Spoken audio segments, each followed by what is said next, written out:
Saludos a quienes participan esta tarde en el desarrollo de la conferencia magistral titulada La responsabilidad penal de las personas jurídicas, análisis y perspectivas actuales, que va a ser tratada por el doctor Rodoaldo Rolando Bazán González, conferencia que corresponde a la decisión número 16 de los lunes universitarios del programa El Minjus en tu universidad, que está a cargo del Centro de Estudios en Justicia y Derechos Humanos del Minjus. A continuación voy a leer la reseña académica y profesional de nuestro distinguido conferencista. El doctor Rodoaldo Bazán González es abogado graduado en la Universidad de San Martín de Porres. Ejerce como docente en la maestría en Derecho en Ciencias Penales en la misma Casa Superior de Estudios. Actualmente cursando un doctorado en Ciencias Sociales y Jurídicas en la Universidad de Salamanca para el periodo 2023-2025.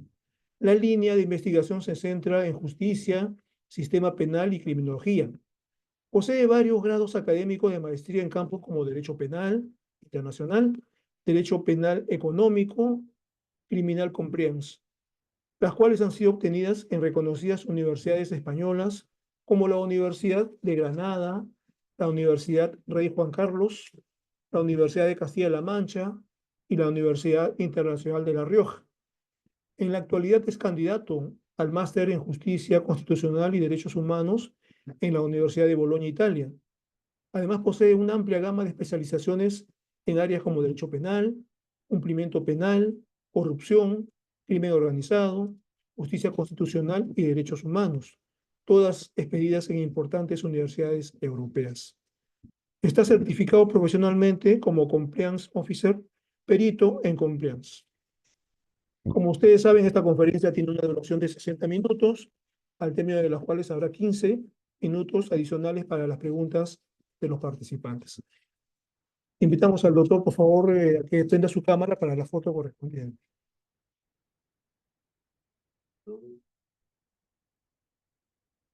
Muy bien, muchas gracias. Entonces, ahora sí dejamos el uso de la palabra a nuestro conferencista. Adelante, doctor.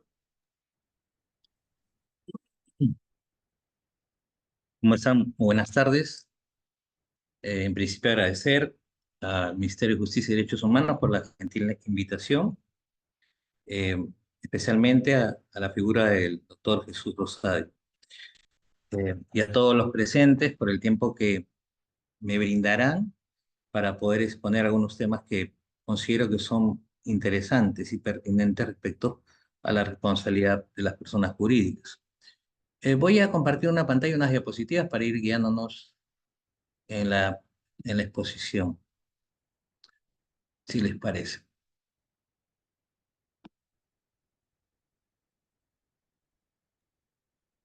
Perfecto, está bien.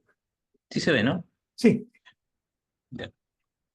Nuestra exposición se va a referir, estimados dirigentes asistentes a esta reunión, sobre la responsabilidad penal de las personas jurídicas en el Perú y realizar un análisis, una perspectiva respecto a posibles enmiendas a esta norma que trajo en nuestro ordenamiento jurídico penal la responsabilidad de las personas jurídicas.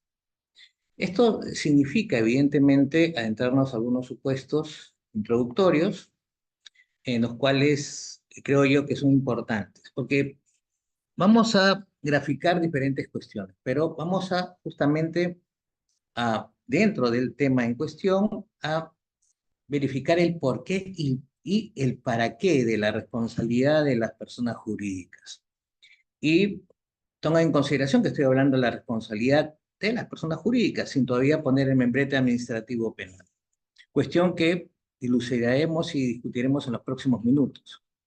Yo quisiera empezar, en principio, a poder definir cuál es el estado actual de la discusión a partir de los lineamientos históricos que han influenciado para poder cambiar el paradigma de la imputación a las personas no solamente naturales o individuales, sino también a las personas jurídicas, a las organizaciones, a las corporaciones. Esto es sumamente significativo porque no solamente vamos acá a discutir cuáles son los pormenores de las normas, sino vamos a centrarnos en, como dije, el porqué de poder imputar responsabilidad a las personas jurídicas.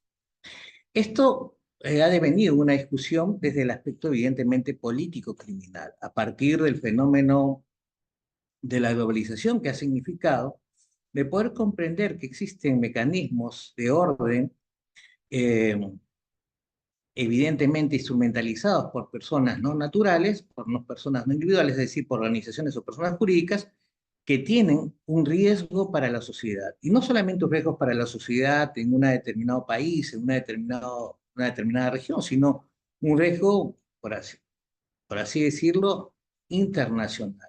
El interés global ha significado que se pueda cambiar el viejo paradigma que sustentaba la imputación solamente individual, que, y este obispo apotegma latino, que significa societe delinquere no potest, es decir, las sociedades no pueden delinquir.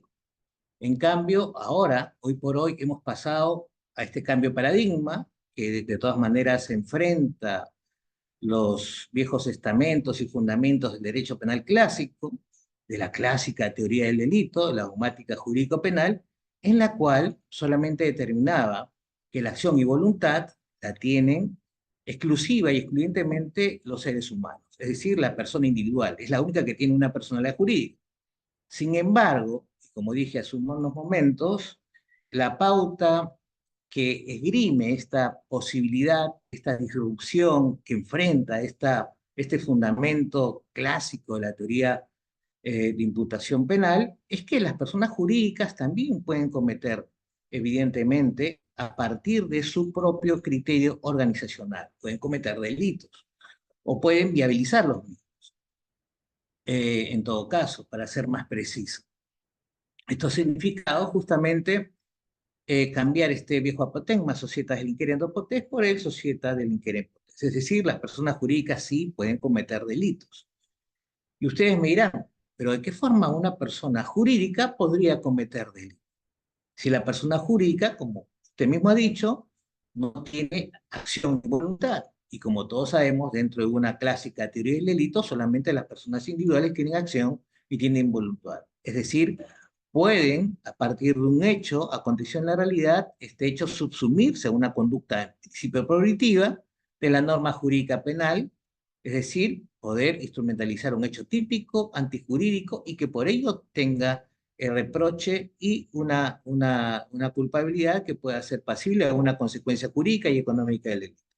Ustedes me podrán decir hasta qué punto una persona jurídica podría cometer un delito. Esto tiene un trasfondo, evidentemente, de explicación corporativa. Es lo que significa la capacidad de organización de la persona jurídica. Como ustedes saben, una persona jurídica, hoy por hoy, y así lo ha dicho también el Tribunal Constitucional, es pasible hasta el honor. Pero una persona jurídica y la instrumentalización dentro del aspecto de las diversas posibilidades de acción que tiene la persona jurídica es que tiene diversos tipos de variables para poder ejercer ciertos baremos de riesgo. Es decir, a través de sus actividades comerciales, actividades productivas, puede engendrar riesgos que puedan ser evidentemente pasibles y instrumentalizar ciertos delitos. Una de las cuestiones, por ejemplo, que hoy por hoy, a partir de ese supuesto, es que existe un riesgo organizativo y que este riesgo organizativo significa que a través de la persona jurídica se pueda viabilizar una serie de delitos. Una serie de delitos que, por lo pronto, y adelantándome, en virtud de lo que considero, nuestra ley, nuestra norma, que evidentemente circunscribe la responsabilidad a las personas jurídicas, considero que es muy tímida en tanto en la determinación de la responsabilidad para ciertos delitos. Es decir, para explicarme mejor, considero que aún hoy por hoy, y eso lo iremos ya a partir de otras reflexiones, hoy por hoy los títulos de imputación que sostienen la responsabilidad de la persona jurídica a partir de la ley 3424 aún son muy limitados. Cuestión que, como dije, más adelante pasaremos específicamente a decir algo referido a eso y poner algunas reflexiones muy puntuales.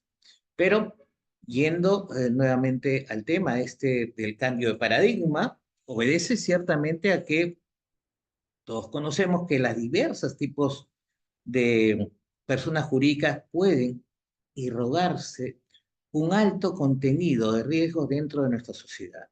Entonces, lo que se quiere con esta nueva criterio de responsabilidad, que vuelvo a repetir, obedece por una cultura política criminal de la propio criterio de globalización, obedece justamente a determinar que a partir de la comunión, de la autorregulación que tiene que tener la organización, la persona jurídica, ésta pueda, en un amplio sentido o en algún sentido, dentro de la característica propia de la organización y sus criterios organizativos y sus lineamientos comerciales y financieros que ésta desarrolla, pueda justamente implementar una cultura de cumplimiento a partir de la llamada autorregulación, en virtud que, como hemos dicho, no hacer una autorregulación a partir de ese riesgo se configuraría el llamado defecto de organización y por ende el delito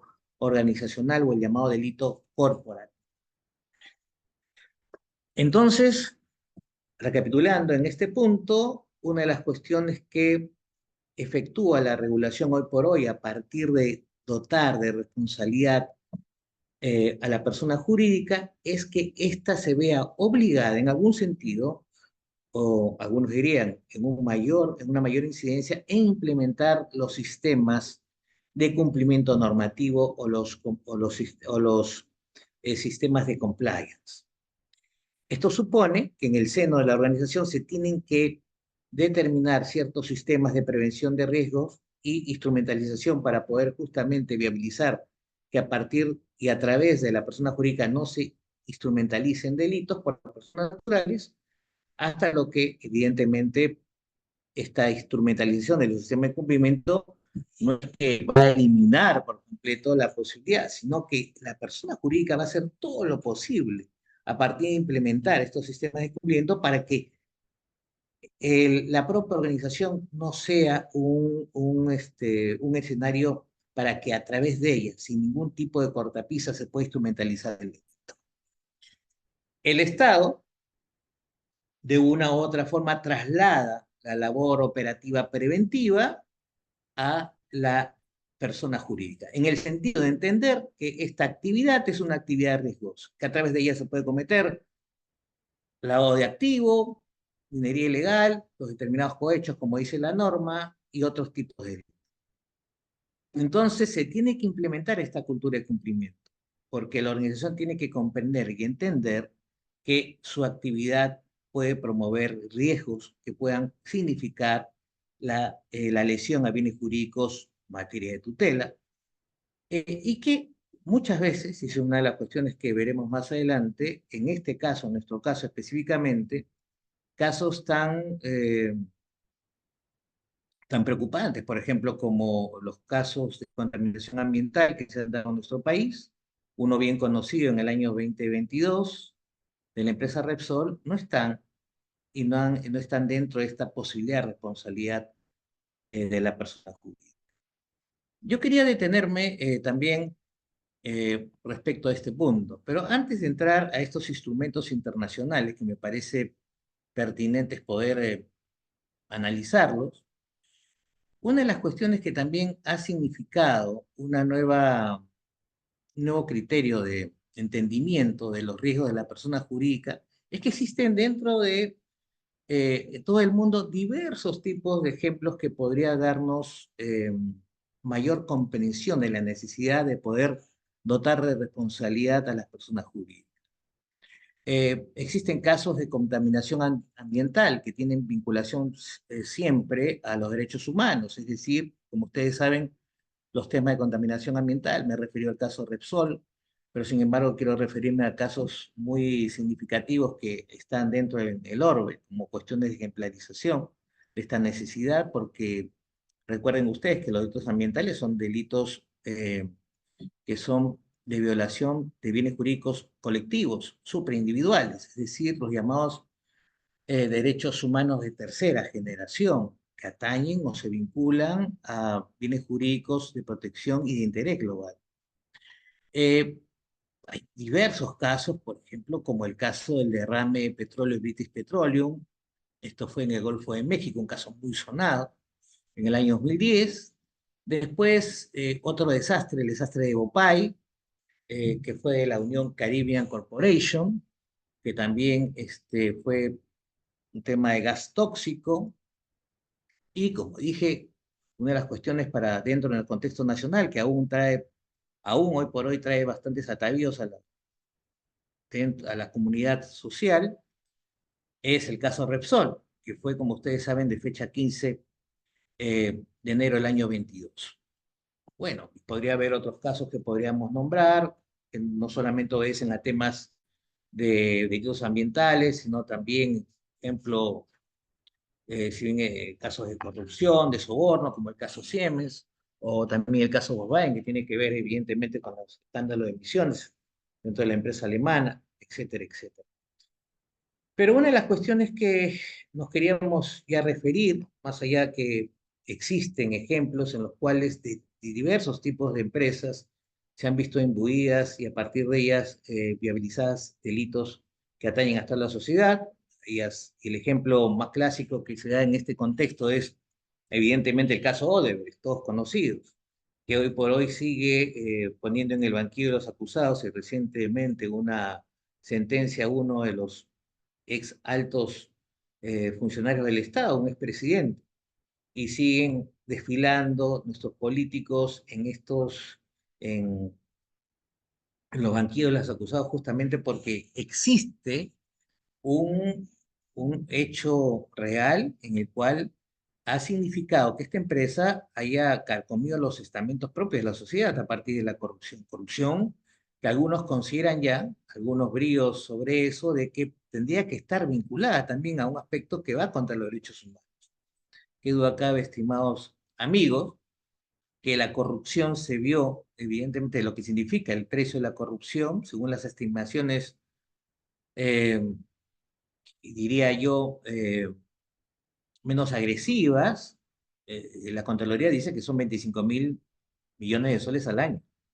Yo creo que eso podría superar mucho más porque estamos hablando de estimaciones que a partir de cierta data cuantitativa tiene la Contraloría, pero sin embargo el tema de la corrupción vinculada a la responsabilidad de las personas jurídicas, evidentemente está en un escenario oscuro, en la llamada, en la llamada pauta de la criminalidad que no se conoce, los estándares oscuros de la criminalidad, es decir, los hechos no denunciados, no descubiertos, que no tienen ningún aspecto objetivo para poder medirlos. La cifra negra de la criminalidad, como se dice.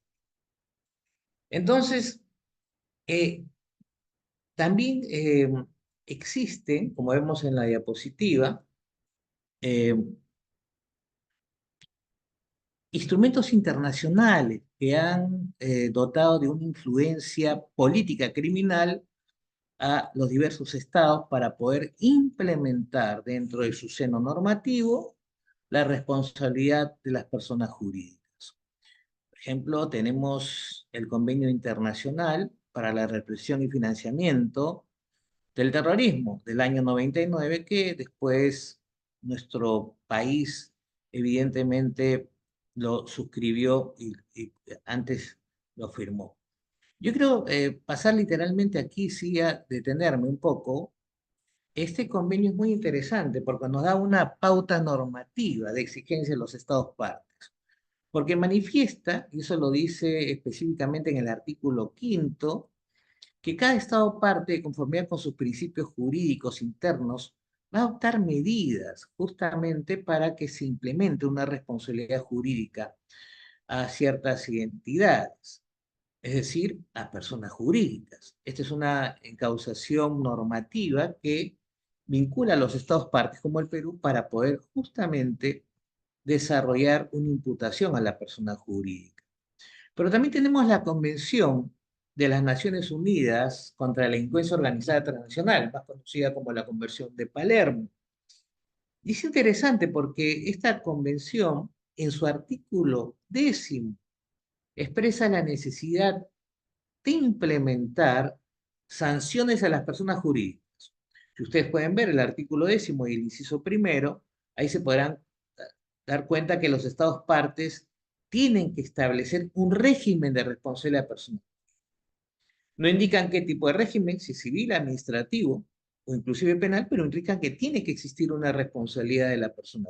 Como dije, más adelante hablaremos ya del trasfondo de lo que significa, en nuestro caso, la ley 3424, si es una ley de responsabilidad administrativa o una responsabilidad penal, pero eso lo pasaremos después. Lo que quiero ceñirme en este momento es darles a ustedes una complexión del razonamiento político criminal internacional y la vinculación de los estados partes respecto a poder afianzar la responsabilidad penal y cómo esto ha significado política criminalmente una fuerza innovadora, disruptiva, a esos engranajes y esos atavíos vetustos en los cuales, como dije, no se podía permitir con el opotema societe inquere no potes la responsabilidad penal de las personas jurídicas.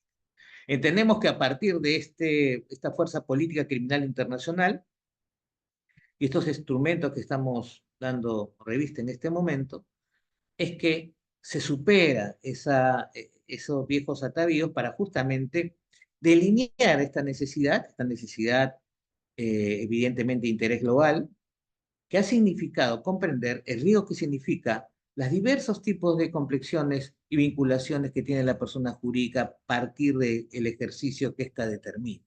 Y que estos riesgos tienen que ser evidentemente normados y que, si es que se da a partir de ellas, delitos. También nos encontramos con la Convención de las Naciones Unidas contra la Corrupción. Específicamente en el artículo 26, señala que los estados partes también deben establecer, en virtud de sus principios jurídicos, la responsabilidad de las personas jurídicas por la participación de los delitos que estén vinculados con la convicción. Es decir, la convención, como su propio nombre lo indica, la Convención de Naciones Unidas contra la Corrupción, tiene un interés evidente de poder determinar una responsabilidad respecto a actos de corrupción. Más adelante, cuando pasamos revista de la implementación de nuestra norma, la 3424, y sus diferentes modificaciones, nos daremos cuenta cómo ahí se ha ido promoviendo diversos títulos de imputación a esta norma, que, como vuelvo a repetir, cuestión que lo dije, en mi consideración aún consideramos que es muy tímida, ¿no? Muy tímida en el sentido que, a mi juicio, se deberían implementar nuevos, un mayor catálogo de imputación a las personas jurídicas. Pero una de las cuestiones que son importantes destacar respecto a esta Convención contra la Corrupción de las Naciones Unidas, que fue adoptada en el año 2003 y después ya que entró en vigor en nuestro país a partir de la suscripción en el año 2005, eh, esta Convención contra la Corrupción nos trae cuestiones muy interesantes, porque habla sobre las llamadas medidas preventivas. Y estas medidas preventivas evidentemente traen una vinculación a los estados para promover la transparencia y la integridad en el sector privado. Pero no solamente en el sector privado, sino también en el sector público. Ustedes conocen muy bien, seguro, las políticas nacionales contra la corrupción, lo que ha implicado un análisis de las diversas instituciones estatales y la implementación de los llamados sistemas de integridad, ¿no? Esto simplemente, como al comienzo lo dijimos, es una cultura de autorregulación y una cultura de compliance, lo que significa, en buena cuenta, que estos sistemas de integridad establecidos en las organizaciones públicas son los llamados sistemas de cumplimiento normativo público o también public compliance. Porque cumplimiento, estimados amigos, es uno solo, más allá que estemos hablando de cumplimiento normativo en instituciones públicas o cumplimiento normativo en instituciones privadas. Entonces, esta autorregulación también es significativa desde el trasiego de la corrupción. Evidentemente existen delitos como ustedes conocen, como el de corrupción, que hay una vinculación de voluntades en el ejercicio de este delito, o también, en algunos casos, el cohecho pasivo y el cohecho activo. Entonces, tiene que haber lineamientos no solamente para el privado, sino también, evidentemente, para el público. Y esta es una cuestión que también y lo adelanto, debería darse como un aspecto programático esencial el análisis de los riesgos en cada institución pública.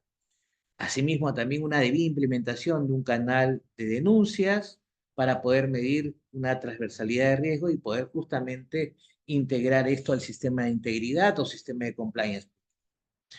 Y eso sucede lo mismo en el sistema organizativo privado.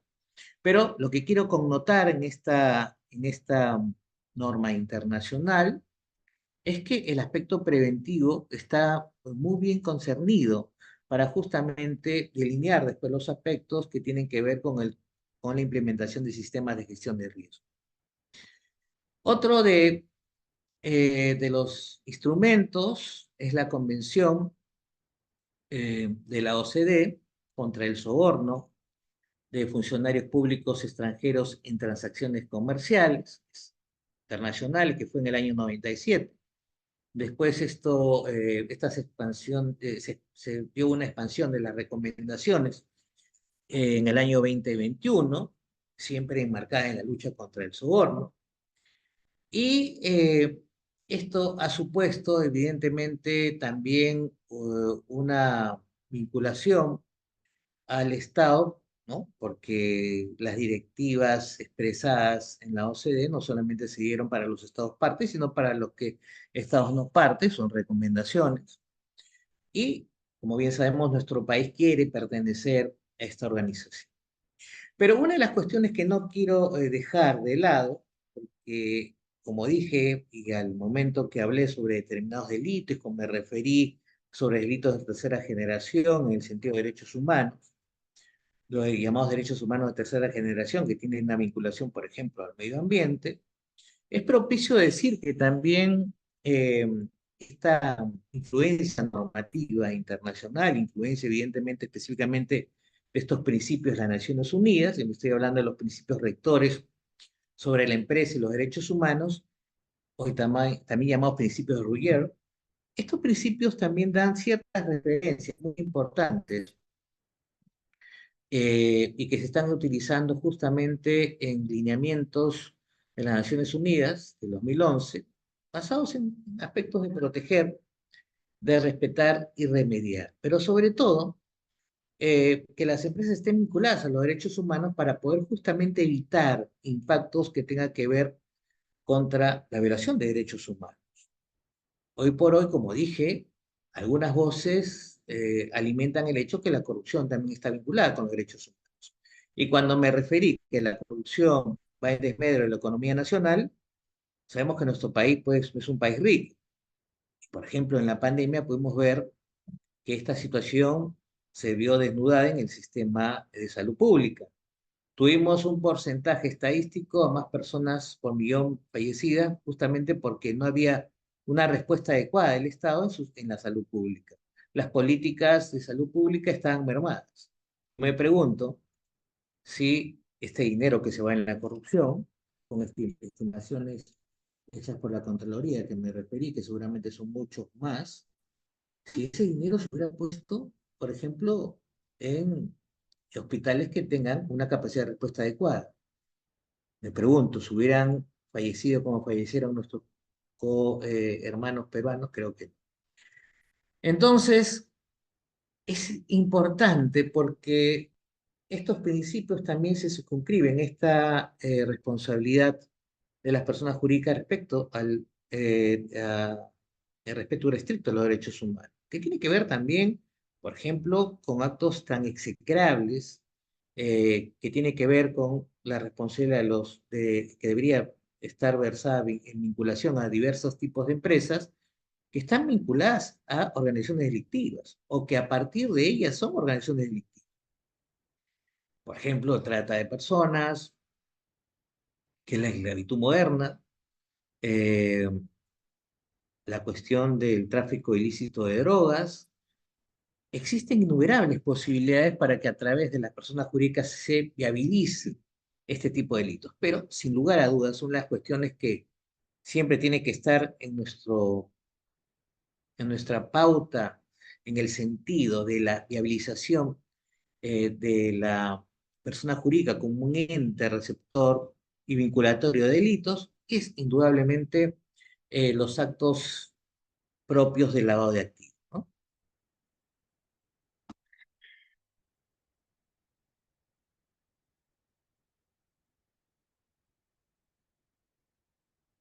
¿Se ve la diapositiva de avanzado? ¿Se ve? Sí, se ve. Pero es un segundo. Ahorita dejo. Ahí me salió un tema, pero ya, Ahora sí. ya, ya, perfecto.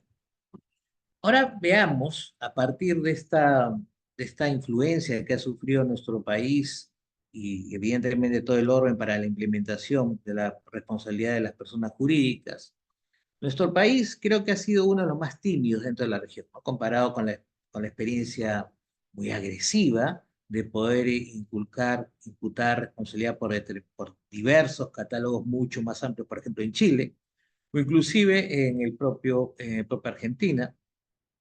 Sin embargo, también en el espacio europeo continental nos encontramos con España, que implementó últimamente hasta una última aplicación del año 2015 la responsabilidad penal de las personas jurídicas. Por ejemplo, tanto Chile como España no tienen ningún tipo de miramientos para poder poner el nomen juris como tiene que ser, es decir, responsabilidad penal de las personas jurídicas.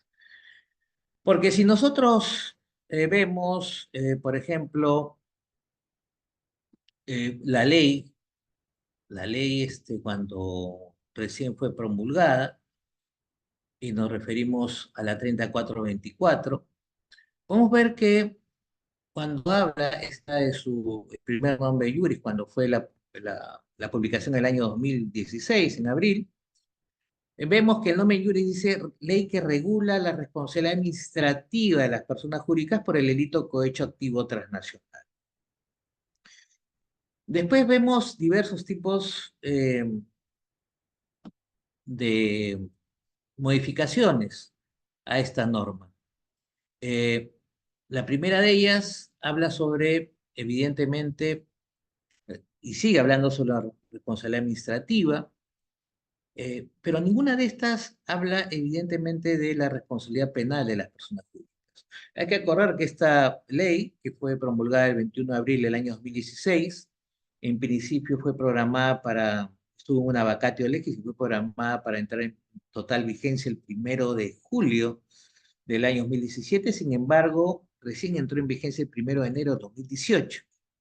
Aquí está, a partir de esta ley 3424, solamente se enfocó la responsabilidad penal a partir del cohecho activo transnacional. Cuestión que, como vuelvo a decir, era muy tímida porque solamente se circunscribía a un enfoque inicial al cohecho activo transnacional. Este delito que supone que miembros de un país determinado realicen acciones de cohecho a funcionarios de otro Estado. Pero después ya nos encontramos con el decreto legislativo 1352 de 7 de enero de ese mismo año, en el cual ya se extendió la responsabilidad como tal la conocemos a otros delitos que nos pareció totalmente pertinente, el lavado de activos y la financiación del terrorismo, ¿no?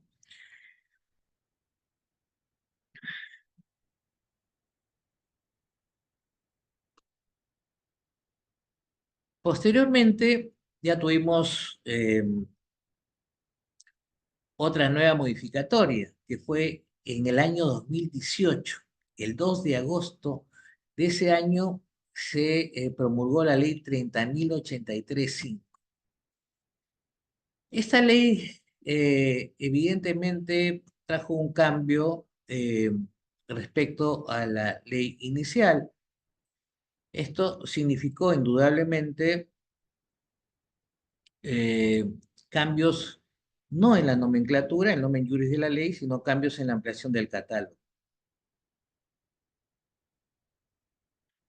Asimismo, después de esto, el 13 de mayo del año 2023, una de las eh, mayores modificaciones que ha sufrido la ley 3424, supuso un cambio en varios tipos de supuestos.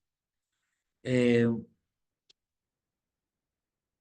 esta ley, en cual quiero detenerme, que tampoco no cambia el nomen juris y enfatiza un cambio respecto a la norma, a la 3424, llamando a la ley de responsabilidad administrativa en el proceso penal, hace diversos tipos de cambios. Pero una de las cuestiones que sí me parece importante señalar, que amplía el contexto de títulos de imputación respecto a la anterior norma.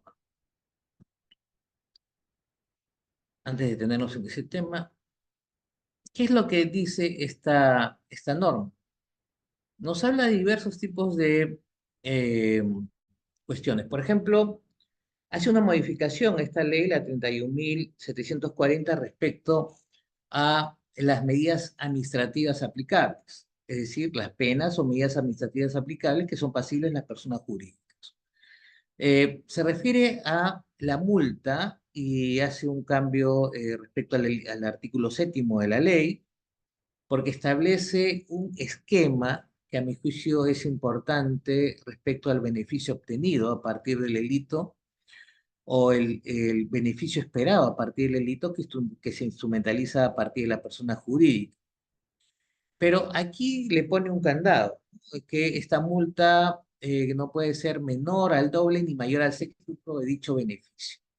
Pero también habla sobre la inhabilitación, planteando la suspensión de actividades sociales, la prohibición de realizar actividades futuras de la misma naturaleza, y también un tema que me parece reforzar el tema de la provisión de la contratación estatal. Pero también supone la cancelación de licencias, de concesiones, también la clausura de establecimientos, ahí pone un margen de 1 a 5 años, y también la llamada pena de muerte de la persona jurídica, que no es otra cosa que la disolución. Es importante en este sentido también marcar que en el aspecto del control de las actividades de la persona jurídica, es decir, eh, el aspecto de la multa tiene que ver siempre el tema del ejercicio propio de la persona jurídica. Una de las cuestiones que siempre se ha criticado respecto a que quizás otros socios de la persona jurídica sean afectados a partir de esta situación o la propia persona jurídica. Cuestión que evidentemente yendo el criterio de el por qué se debe implementar la persona jurídica es porque justamente acarrea un índice claro de posible riesgo y que todos los miembros, hasta la alta dirección, tendría que tener un compromiso regulatorio y ético para poder desarrollar los aspectos de justamente cultura organizacional, que no es otra cosa que respetar la ley. Sin embargo, yo quería referirme muy puntualmente a una reciente modificación que se ha dado en este año, ¿no? El 10 de junio del 2024, que modificó no solamente el aspecto subsidiario que tiene la ley 3424, porque como ustedes saben, existen las llamadas consecuencias accesorias en el 105 y el 105A que determinan estas consecuencias accesorias a personas jurídicas que no estén comprendidas respecto a los delitos que están en la 3424. ¿Qué es lo que ha significado? Significa que esta modificación reciente, dada por esta ley 32.154, modifica el artículo 2 de esta ley 32.054, modifica, como ustedes pueden ver en la diapositiva, el artículo 5º de la ley 3424.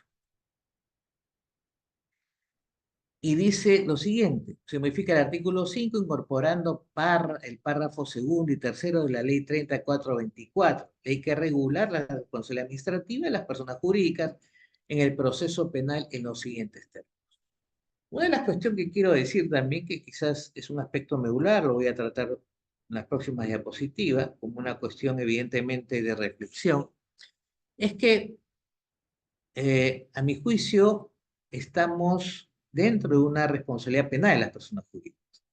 Más allá que, como hemos dicho, en diferentes instrumentos internacionales determinan que los estados partes que se hayan suscrito estas convenciones, la Convención de Palermo, la del crimen organizado de las Naciones Unidas, etcétera, o los propios lineamientos, principios de la OCDE, eh, deben estar vinculadas, según sus principios jurídicos, a cierta responsabilidad.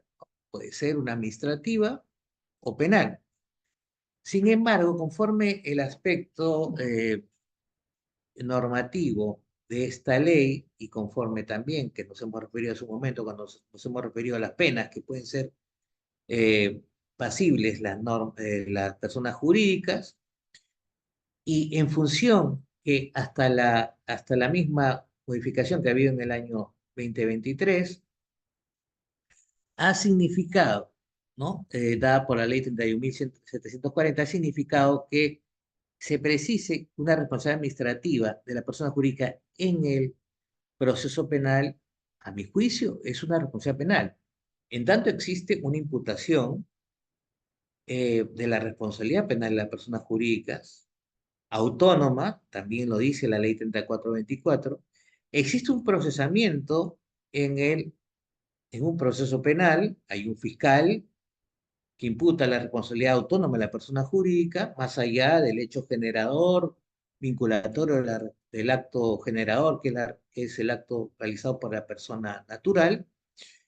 Y existe en esta norma, la 3424, y las modificatorias que está sufrido, evidentemente una composición de la responsabilidad, de la heteroresponsabilidad por el fallo de la organización, que se vincula a esa responsabilidad autónoma de las personas jurídicas. Es decir, y para explicarme, dentro de la doctrina existen los modelos de imputación. Estos modelos de imputación, el modelo vicarial, ¿no?, que lo tiene también nuestro Código Civil, el modelo de heteroresponsabilidad, y nosotros consideramos que nuestro sistema normativo, la 3424, trae una vinculación mixta, ¿no? No existen para algunos, ¿no? Por el profesor Miguel Sola, no existen eh, modelos de imputación puros, como es el nuestro. Consideramos que existe un modelo mixto que tanto coge el hecho generador dentro de una responsabilidad vicarial como el hecho de heteroresponsabilidad autónomo ejercido por la organización cuando no implementa un sistema de cumplimiento normativo, y que esto acarrea el llamado defecto de organización. En contrario sensu, si la organización tiene un sistema de prevención, no de maquillaje, sino un sistema de prevención conforme a las actividades riesgosas que éste realiza, lo implementa en el seno de la organización, tratando de mediar la posibilidad que a través de esta se pueda cometer delitos, tiene que tener evidentemente una excepción de responsabilidad. Cuestión que, por ejemplo, no tomamos a bien la modificatoria que ha existido respecto a la imposibilidad de la excepción de responsabilidad respecto a que este hecho sea cometido por la alta dirección. Un tema de debate que podría ser, eh, que podríamos ampliar quizás en otra reunión. Pero en el tema específico, yendo a esto, en el tema específico, de esta modificación de la ley 30054, significa que ahora personas jurídicas de alto riesgo de actividad de la corrupción y otras actividades de lavado de activos podrían, en este caso, y a partir de esta ley, verse desvinculadas a la responsabilidad de las personas jurídicas, responsabilidad penal de las personas jurídicas, como he dicho, que a nuestro juicio es un fraude de etiqueta. Eso ha significado, esa es la crítica a esta ley 32.054, porque como ustedes pueden ver, cuando habla sobre las medidas administrativas aplicables este artículo quinto que ha modificado esta norma dice: el juez, a requerimiento del Ministerio Público, impone según corresponda las siguientes medidas administrativas contra las personas jurídicas que resulten responsables de la comisión de los delitos previstos en el artículo primero, ¿no? Pero cuando habla de la disolución, miren ustedes, dice: respecto a los partidos políticos, no se aplica lo dispuesto a los literales B y D y E del primer párrafo. Dichas organizaciones solo se aplican el régimen sancionador en los supuestos previstos por la ley 28094, ley de organizaciones políticas, es decir, una ley administrativa. Dice: la responsabilidad penal se aplica de manera individual a los sujetos implicados en el ilícito. Es decir, bastaría que en un supuesto de lavado de activos, en un supuesto de corrupción, bastaría solamente aplicar la responsabilidad penal al responsable individual, más no al partido político. A la organización política está exenta de responsabilidad per se por la fuerza de la norma. Cuestión que evidentemente no se condice, violenta el espíritu, violenta la función teleológica que percibe la norma, que no es otra que justamente configurar criterios de protección de riesgo respecto a la actividad propia de una empresa, en este caso un partido político. Que duda cabe que los partidos políticos pueden vincularse ciertamente a diversos tipos, como cualquier otra organización, de riesgos delictivos y que puedan justamente a partir de ellos asumir este riesgo delictivo y que a través de estas organizaciones se puedan, como dije, determinar determinados delitos. Entonces, esto es es un retroceso a una política criminal que, a mi juicio, muy por el contrario, debería existir todo tipo de empresa vinculada a una responsabilidad penal de la persona jurídica, y asimismo también esto nos hace repensar si estamos actuando de una manera correcta con la sistematización, no solamente normativa nacional, sino inclusive regional y inclusive mundial, cuando nos referimos que el Estado está, al ratificar estas convenciones de la corrupción, por ejemplo, de las Naciones Unidas, tiene la obligación de poder determinar en su aspecto normativo nacional la responsabilidad de las personas jurídicas, cualquiera que ésta sea, ¿no? En este caso, quitar la responsabilidad de los partidos políticos nos parece evidentemente una desvinculación a esta exigencia. Recuerden ustedes que cualquier Estado dentro del derecho internacional, si bien es cierto, puede firmar que es un convenio internacional, que es la intención de poder ratificarlo. Una vez que lo ratifica, tiene la obligación per se de poder construir ciertas exigencias normativas y a poder aparejarlas en su norma nacional. Inclusive, recuerden ustedes que según el artículo 55 de nuestra Constitución, los convenios ratificados por el Estado peruano conforman parte de nuestro sistema jurídico nacional.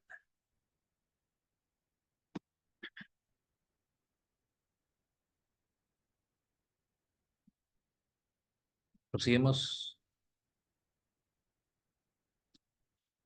Entonces, para recapitular, algo dijimos sobre ese tema, pero quiero aquí detenerme también más allá de la crítica. Vamos a ponernos en el supuesto, como dije, eh, en virtud de la modificación que se sufrió en el año 2023 respecto a la reforma que se dio por la ley 31.740.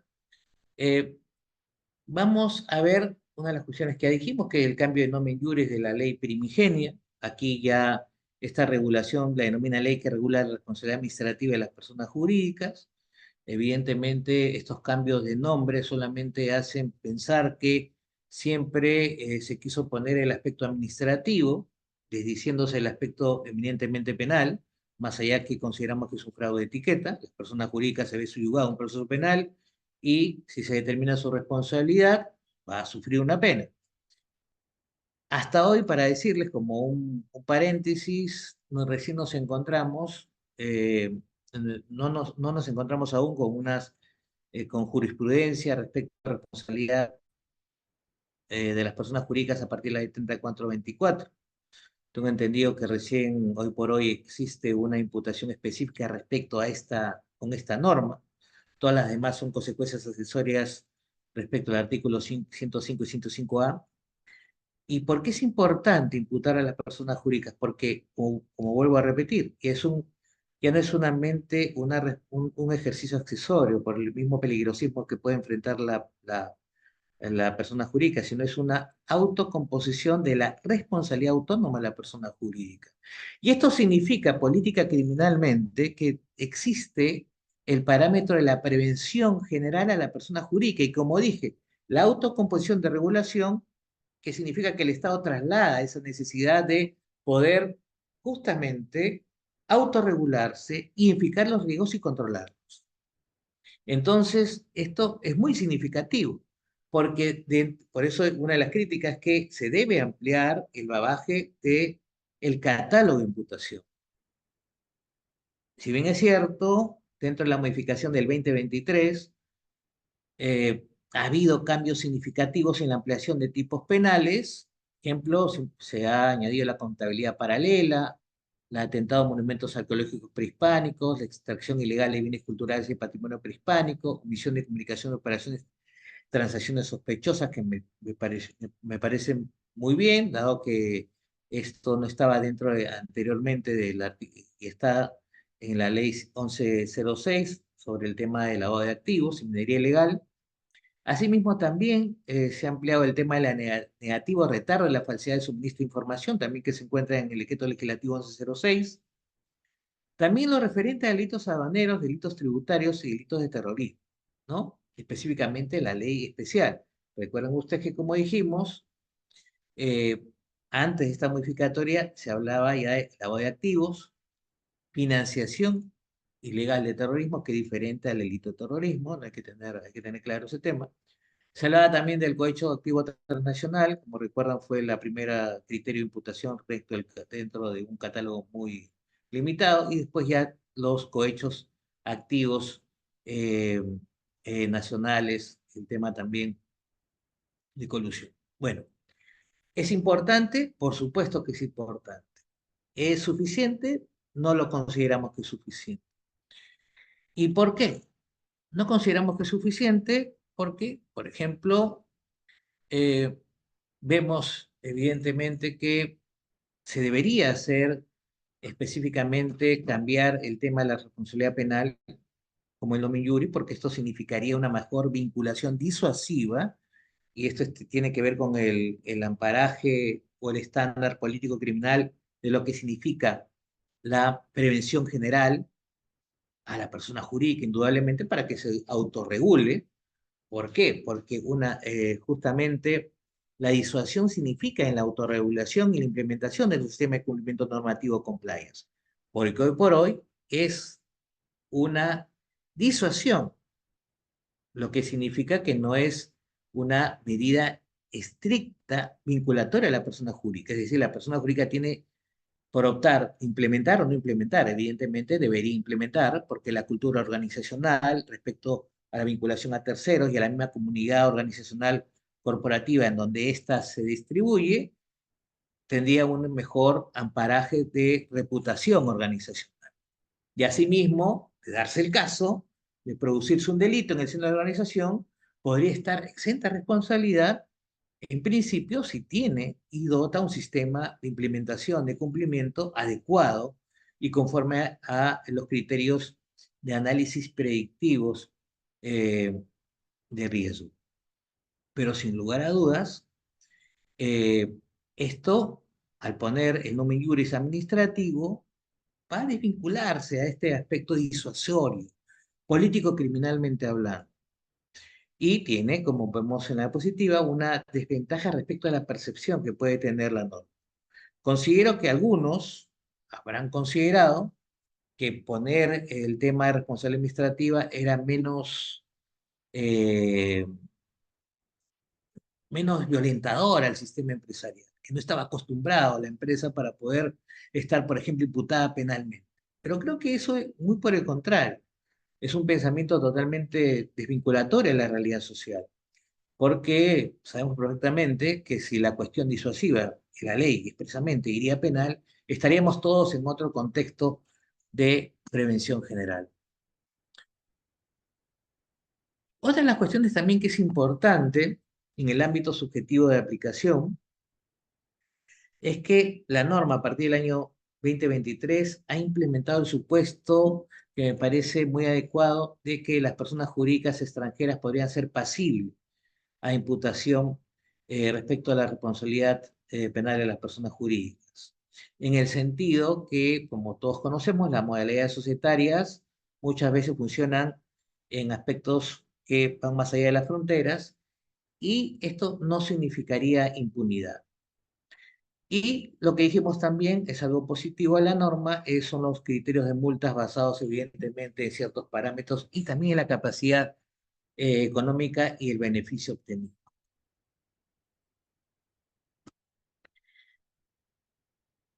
Pero una de las cuestiones que sí quería, que lo dije en el tema inicial, el tema de el aspecto de los delitos de corrupción privada y delitos ambientales.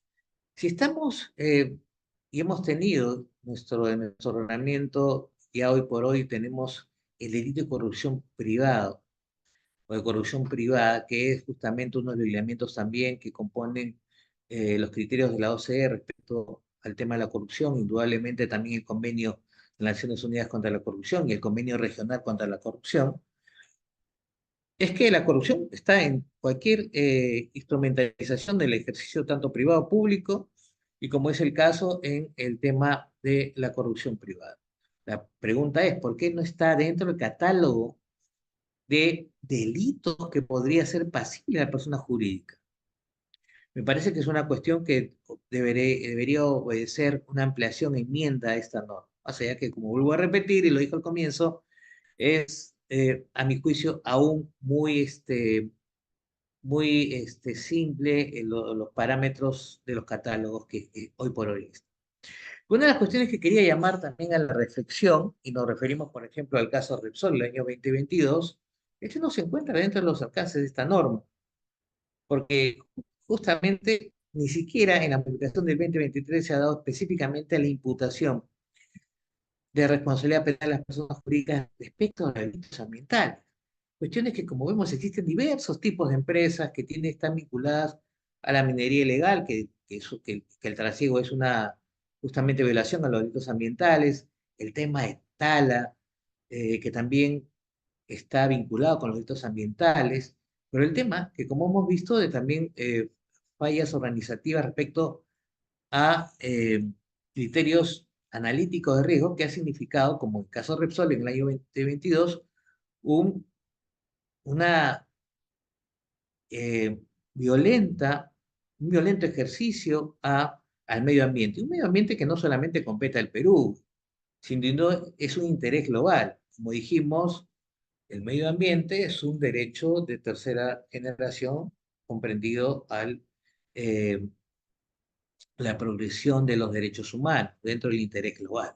Entonces, es importante este y otros delitos, pero quería llevar la reflexión en este punto, de que estemos evidentemente muy premunidos para poder eh, tener cuestiones para poder ampliar el criterio de imputación y no como ha sufrido en este año el tema de, muy por el contrario, quitar a los partidos políticos como sujeto de imputación penal y vincularlos a la responsabilidad de los partidos políticos. Bueno, esta es una conclusión general que hemos esbozado a partir de la modificación dada por la ley 30.740 del 2023 y que, si bien es cierto, engendra un avance y áreas de mejora, debería incluirse los delitos ambientales y corrupción privada, ¿no? Como dijimos. Y también consideramos que dentro del aspecto disuasivo, preventivo, general, y de una mayor énfasis en la autorregulación, pues vuelvo a repetir, es una composición optativa, los sistemas de prevención de cumplimiento normativo en el seno de las empresas, debería reflejarse el criterio, más allá que sea un fraude de etiquetas, el tema de la responsabilidad penal per se. Indudablemente, vuelvo a repetir, causa un retroceso, la norma modificatoria que implica evidentemente la desvincular a los partidos políticos eh, respecto a la responsabilidad penal de las personas. Bueno, muchas gracias. He tratado de ser eh, lo más coherente con el tiempo que se me ha otorgado. Y estamos a las preguntas que ustedes tengan a bien realizar. Sí, muchas gracias, doctor Orlando Bazán. Tenemos tres preguntas. Están en el chat. ¿Desea que las leamos o usted misma lo lee? Doctor, las trato de ubicar acá en el chat, pero no las encuentro. Dice, Ya. estimado. Sí, está donde dice preguntas y respuestas. En la parte de abajo hay una fila. Si no, las leo. No hay problema. Sí, dígame. Sí, Sí, dice, léala. ¿por qué la presente no obliga a las empresas a implementarlo y así disminuir los posibles delitos que pueda cometer las personas jurídicas? Ya, perfecto. Una muy buena pregunta. Creo que algo dijimos al último, ¿no? Esto, lo que pasa es que la autocomposición y autorregulación es un aspecto generativo de lo que se denomina cultura de cumplimiento, cultura de compliance. Se entiende que no puede ser impositiva, sino tiene que ser optativa.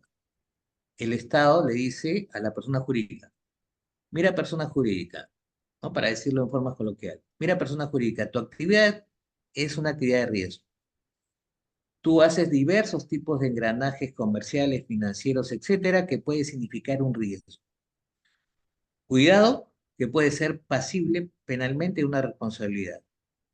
Para que no lo seas, y así dice también la norma, tienes que implementar un sistema que promocione la, la, este, la merma del riesgo. Si bien es cierto, los sistemas de cumplimiento normativo no van a significar eliminar el riesgo, pero sí poder realizar, por ejemplo, una merma significativa del riesgo. ¿Y esto por qué le dice la norma? Le dice a la organización porque tú tienes que, así como te autoorganizas para ejercer tu actividad, también tienes que autoorganizarte para ejercer un control de tus miembros y que para que tu empresa o organización no sea un conducto de delitos. Entonces, la empresa como un sujeto evidentemente con personalidad jurídica y con intereses dentro del aspecto contractual, comercial, donde se mueve, se autorregula a partir de, justamente como dije, la cuestión que significa la prevención general, disuasoria para que esta, si es que algún individuo, más allá que implemente un sistema de prevención, y no cualquier sistema, sino un sistema adecuado justamente que delimite los riesgos, cometa un delito, porque vuelvo a repetir, ningún sistema va a coaptar en su totalidad el riesgo, pero a pesar de haber hecho todo lo posible, hay alguien que comete delito, eso no significaría una responsabilidad, sino una excepción de la responsabilidad, como dice específicamente la norma, en el sentido que la empresa hizo todo lo posible a partir de su autorregulación para evitar ser un conducto delictivo. Bien, doctor. Una siguiente pregunta dice, si podría explicar un poco más lo relacionado con la parte de los partidos políticos. Mire, en el tema de los partidos políticos, la norma que salió recientemente, y me refiero a la ley 32054 del 10 de junio de este año, hace una modificación, según ellos, para optimizar la democracia representativa y fortalecer la lucha contra la corrupción de las organizaciones políticas. Pero a mi juicio de valor, hace todo lo contrario, porque no solamente introduce cambios específicamente a la 3424, como me refería al artículo 105, sino miren ustedes, también hace una modificación respecto a las medidas aplicables a las personas jurídicas respecto al 105. Como dije, las medidas aplicables al 105, que son las demás consecuencias accesorias, están premunidas a todas las personas jurídicas que no estén vinculadas a la ley 3424 y al catálogo de imputación que de esta podría tener responsabilidad. Es decir, si una persona jurídica comete lavado de activos, evidentemente está dentro de la norma de la 3424. Pero cuando comete, por ejemplo, un delito ambiental, como dije yo, dentro de la crítica, o una corrupción privada, estaría dentro de las demás consecuencias accesorias. Esto significa que aún inclusive cuando un partido político, si ustedes leen la norma, esta norma que ha modificado la ley 3424 y evidentemente el Código Penal, esta 32054, ustedes pueden darse cuenta que también habla que las consecuencias, que los partidos políticos no tendrán las consecuencias accesorias específicamente delimitadas en el 105, en los incisos primero, segundo y tercero del primer párrafo del 105. Dicen que las organizaciones políticas se le va a aplicar el régimen sancionador que es administrativo, que está específicamente en la ley esta de partidos políticos, organizaciones políticas, la 28094. Entonces, es evidentemente, ni por el lado de las consecuencias jurídicas que se encuentran en el 105, ni por el lado de la responsabilidad penal de las personas jurídicas que se encuentran en la ley 34.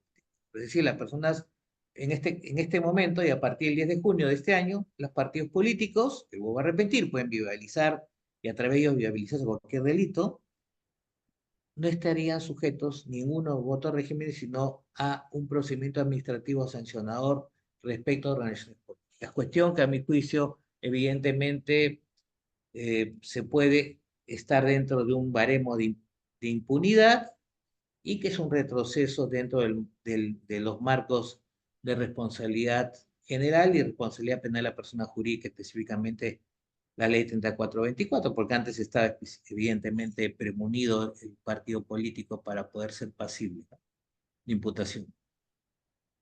Doctor, una siguiente pregunta.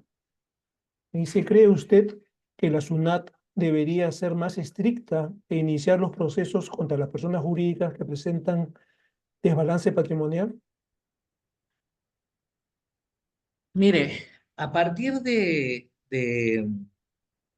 la ley 31.740 del año 23, ya se ha determinado los delitos tributarios que se encuentran en el decreto legislativo 813, ¿no? Entonces, es importante que a partir de este decreto legislativo ya se pueda evidenciar eh, una vinculación de responsabilidad penal, y esto tiene que hacerlo evidentemente la SUNAT para que en su defecto puedan haber personas jurídicas imputadas penalmente justamente por delitos tributarios, que a partir del año 2023 y a partir de la modificación dada por la 31.740, ya hay una responsabilidad penal a las personas jurídicas respecto a los delitos tributarios, ¿no? Entonces, respondiendo a su pregunta, sí, pienso que esto sería un mecanismo muy importante que tiene que realizar la Superintendencia Administrativa Tributaria, la SUNAT, para justamente viabilizar esta posibilidad. Y recuerde usted también, hay que recordar que los delitos tributarios muchas veces son delitos precedentes o previos del delito de lavado de activos. Es muy importante porque en este sentido el legislador creo que ha tenido la certeza en este punto de poder justamente determinar este tipo de vinculación que muchas veces, vuelvo a repetir, son delitos previos al delito de lavado de activos. Una última pregunta dice, con respecto a la ley para eliminar la responsabilidad penal a los partidos políticos, esta refiere que no se le aplicarán ciertos artículos a este tipo de organización, mas no menciona a todos los artículos de la ley. Por ende, ¿se podría decir que aún son pasibles de responsabilidad penal accesoria? No, considero que no. Porque si ustedes ven la ley cuando hablan sobre el tema de la disolución, ahí habla que no se aplica lo expuesto en los literales B, D y E. Y si nos vamos al tema de la disolución, ahí podemos darnos cuenta que justamente este punto específico no está dentro de los criterios de la responsabilidad penal de las personas jurídicas, porque si estuviéramos dentro de un contexto como debería determinar, no estaríamos pensando en una u otra consecuencias administrativas aplicables, sino estaríamos hablando de todas las consecuencias o todos los delitos. Bien, doctor. Es para nosotros muy grato haberlo tenido como conferencista el día de hoy. Agradecemos bastante su participación y su tiempo que ha dado para el dictado de esta. Y a los participantes también agradecerles por participar. Y bueno, los esperamos en la próxima oportunidad y agradecerles también por que respondan las encuestas que está a disposición. Muchas gracias al doctor Bazán y a los participantes. Hasta la próxima oportunidad. Gracias.